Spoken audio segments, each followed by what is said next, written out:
Hey guys, let's look at conducting some statistical tests in this video. We're going to use the SALT software that comes with your WebAssign and also how to conduct one of these on a graphing calculator.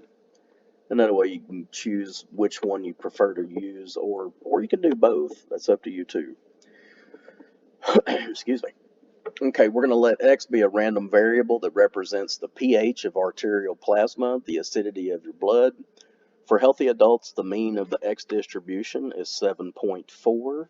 A new drug for arthritis has been developed. However, it's thought that this drug may change blood pH. A random sample of 31 patients with arthritis took the drug for 3 months. Blood tests showed that the average from the sample was 8.8 with a sample standard deviation of 3.1. Use a 5% significance level to test the claim that the drug has changed either way the mean pH level of the blood. Now, when I go back through the paragraph, the known pH for blood, mu, is 7.4. That's what our null hypothesis is going to be compared against and our alternative. So I can go ahead and drop down here. The null hypothesis has to be one of these first three because it's going to agree with any pre-existing knowledge about the topic. For healthy adults, your mean is population, if it's Greek, 7.4. So I know it's got to be one of these first three. The alternative is testing the claim that the drug has changed either way. That's not committing to more or less, so I know that this is going to be my set of hypotheses.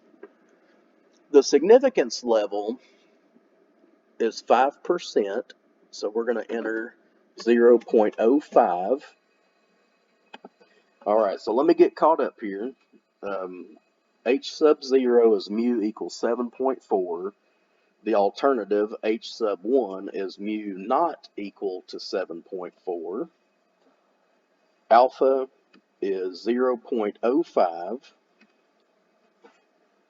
Okay, so because we don't know population standard deviation, we only know the sample standard deviation, we're going to use a t test, students t, since the sample size is large and sigma is unknown. Okay, so we're going to conduct a t-test. I'm about to open up SALT, but I wanted to write down some information beforehand. X bar, sorry to jump that around on you, is 8.8 and S is 3.1. N equals 31. Okay, so the sample average is 8.8, sample standard deviation is 3.1, sample size is 31, and now we're ready to go in here. We're going to go to inferential statistics. We're going to pick a one sample t-test because we only have the 31 samples of the blood. I am going to leave it. Last chapter, we were doing confidence intervals, and we would select that button. We're actually going to do hypothesis test. The hypothesized mean is the one given, 7.4. That's your mu. Whatever mu is in the original problem, put that there. Our alternative hypothesis is indifferent, not equal to. X bar is 8.8. S is 3.1. And N was 31. Okay, so X bar, S, N, hypothesized testing against previously known values of 7.4, and we're just looking for different. Generate results. Okay. This t-statistic and p-value, we need to write both of those down. I mean, you can copy and paste, that's fine. In fact, let's just do that. Let's see. The value of the sample statistic, that's your t-value. So I'm just going to copy, paste, get my rounding down. That's 3 decimal places, so I need to cut it off here. Okay.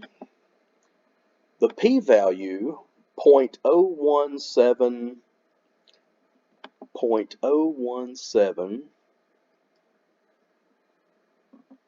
falls in here. Now, because our alternative hypothesis is not equal to, we're going to have you're going to want to look for 2 ends of shaded data with a 2.5 and a negative 2.5 highlighted. So my initial guess is this one. It's very difficult to see. Let me try this one. The area under the curve. No. Yeah, this one for sure is two-tailed. The area under the curve between only the left side. Yeah, I'm comfortable with that upper right one. Based on your answers in parts A and C, all right, let's go back here. Alpha was 0.05. P is 0.01.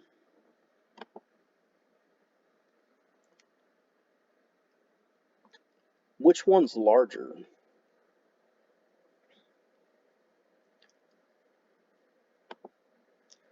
P is less than alpha, so we actually have a lower risk,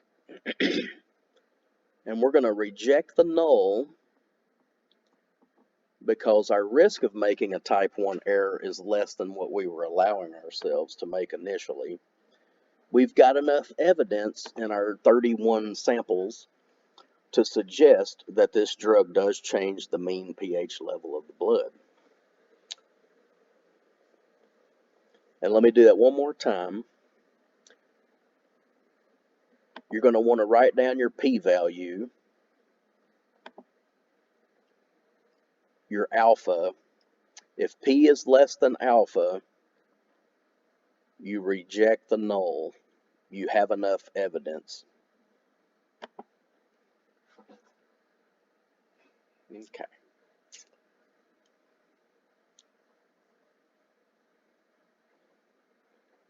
That same problem on a graphing calculator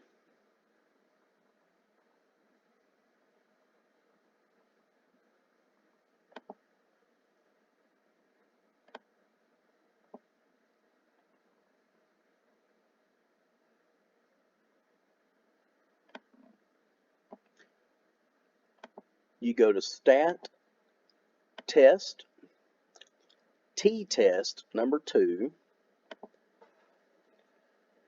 Now, since we're not having to type in raw values of data, you want to make sure your input is selected at stats.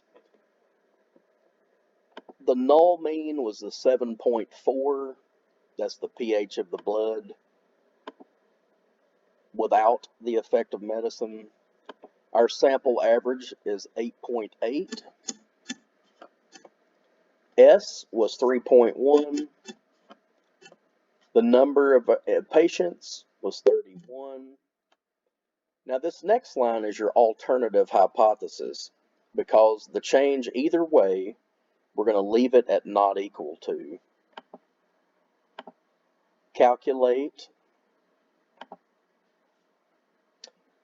This is your t-statistic, 2.514. This was the value way down here at the bottom of the box on part B, 2.514. P-value, which matched SALT, 0.0175. the calculator was also 0.0175. And then that lets you just make a direct comparison right here. 0.0175 falls in here. It recaptured data. But the main thing as far as making a decision, P versus alpha, if P is less than alpha, you reject the null and your data is supporting the alternative hypothesis. Hope this helps.